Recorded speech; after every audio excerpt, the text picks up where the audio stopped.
چې 12 تاریخ د ربیع الاول د دوانو جهانو د سردار د وفات ورځ ده او د وفات په ورځ جشن مناول د نبی علیہ السلام د وفات په ورځ اختر مناول او منزل دا به انصاف وي کم پیغمبر چې تعالی ټوله شپه جړلې دي دا پیغمبر په وفات تا خوشاله جوړي کدا دین وي دا ښکار وي نو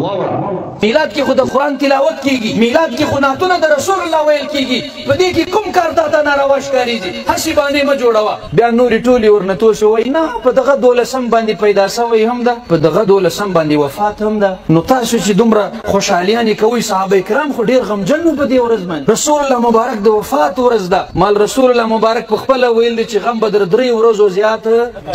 در 3 ورځو به زیات غم